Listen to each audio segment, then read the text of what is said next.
Hey guys, good morning. Welcome back to our channel, The Eton Squad. My name is Addie. So for today's video, may mga pagbabago sa NAIA. Lalong-lalo na, padating na ang Pasko. At syempre, madami tayong mga kababayan ang uuwi ng Pilipinas. Ano ba yung aasahan nating pagbabago under the San Miguel Corporation Management sa NAIA Airport? Details coming back.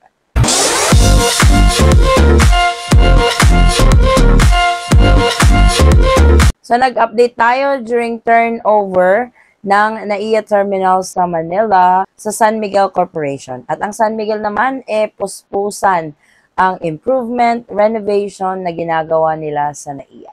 Ngayon, darating na Pasko, syempre, madami tayong kababayan ng uuwi ng Pilipinas kasi gusto nilang makapiling at mag-celebrate ng Pasko at New Year kasama ang kanilang mga pamilya at kaibigan dito sa Pilipinas. Sa darating na Kapaskuhan, dodoble ang bilang ng mga pasahero na papasok ng NAIA at handa ang San Miguel Corporation para mabigyan naman ng kaginhawaan ng ating mga pasahero kapag sila ay uuwi ng Pilipinas. Ano-ano nga ba ang pinaghahandaan ng San Miguel Corporation sa NAIA para sa peak season ng travel? May pagbabago raw na mararanasan sa NAIA ngayong magpapasko. Sa ngayon, dumarami na ang mga pasahero sa paliparan. Nasa frontline ng balitang yan, si Gerard de la Peña. Mahahabang pila sa check-in, immigration, hanggang sa final security check. Ganito ang kalbaryo ng mga pasahero sa Ninoy Aquino International Airport tuwing peak season, gaya ngayong magpapasko.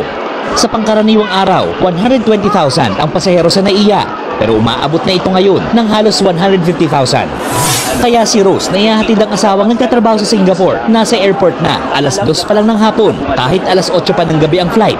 Diyan sa immigration, di ba? Matagal ang interview dyan eh. Sobrang haba ng pila. At diyan sa pag-check-in din ng mga gamit. Si Charmaine naman, napapunta sa Davao, ramdam na ang dami ng pasahero sa NAIA. Walang upuan.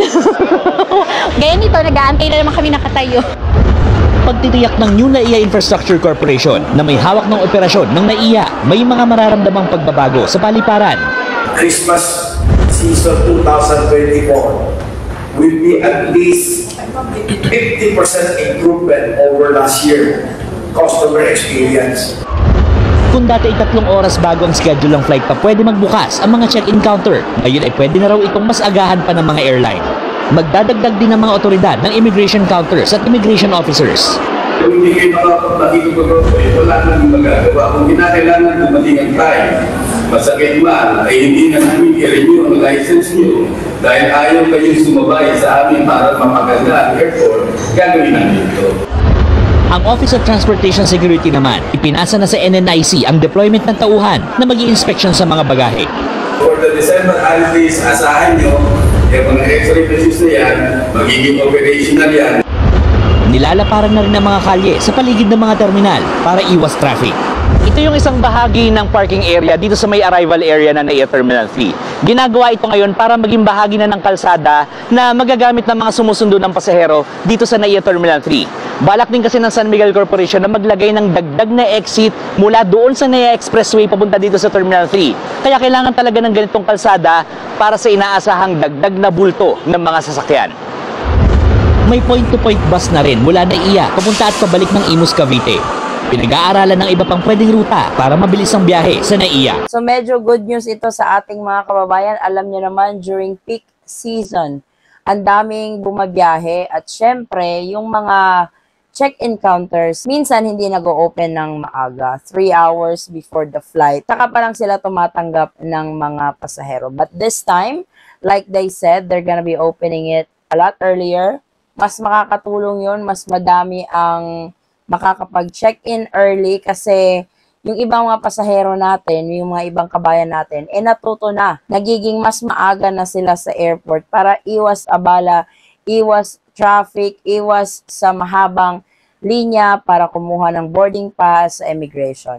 At maganda din yun na magdadagdag sila ng mga immigration counters, immigration officers para mas mabilis ang pagproseso o ikaw man ay darating sa Pilipinas or paalis man ng Pilipinas. Maganda din yung mga expansion sa nearby roads ng NAIA para mas maluwang. Kung napapansin nyo kasi kabayan, kapag kayo ay bumabiyahe, medyo magulo talaga yung traffic sa labas. Dahil sa mga magsusundo, sa magda-drop off, yung paalis ng Pilipinas. Pero ngayon, gaya nga ng sabi ng San Miguel Corporation, ine-expand na nila yung mga kalsada para mas madami pa yung makikater na sasakyan, na susundo at maghahatid. At syempre, magdadagdag din sila ng arrival and exit para mas okay yung flow ng mga traveler, papasok man or paalis ng NAIA. Which is good. Sabi nga ni Sir Ang, at least 50% improvement ng customer experience ang goal nila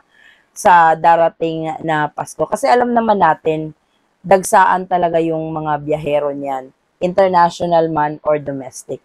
And I'm really hoping that they live it up to their promises, they live it up to their plan, para naman mas maging mapayapa or mas smooth yung experience ng ating mga kababayan na babiyahe man papuntang Pilipinas or paalis, para may ma-experience naman tayong kaginhawaan. At kayo kabayan, kung isa kayo doon sa mga uuwi ng Pilipinas or paalis man, kung maaari nyong i-share ang inyong magiging experience sa mga improvement na ito na plano ng San Miguel Corporation sa NAIA, I would really appreciate the information that you guys are going to share.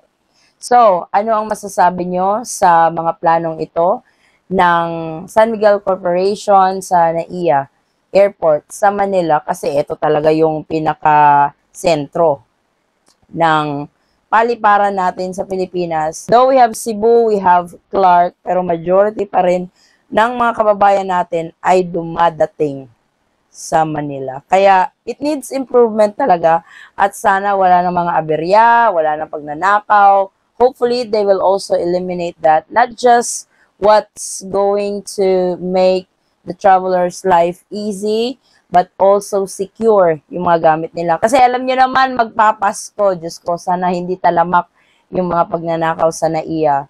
Ingatan nyo po yung mga bagahe nyo kabayan, huwag nyo pong iwala sa mga paningin ninyo para naman kompleto ang inyong mga pasalubong para sa inyong mga pamilya. So ito po ang latest. Maraming salamat po sa inyong patuloy na pagsubaybay, tiwala at suporta sa aming channel, The Eton Squad. Kung kayo man po ay may mga katanungan, maaari lang pong mag-comment sa video ito at sasagutin po natin yan sa abot ng ating makakaya. Muli kabayan, ako'y nagpapasalamat at naway ang inyong biyayang papuntang Pilipinas man or paalis ay maging smooth, hassle-free at stress-free. Magkita-kita po tayo sa ating susunod na travel update. Stay safe, stay healthy, and God bless everyone.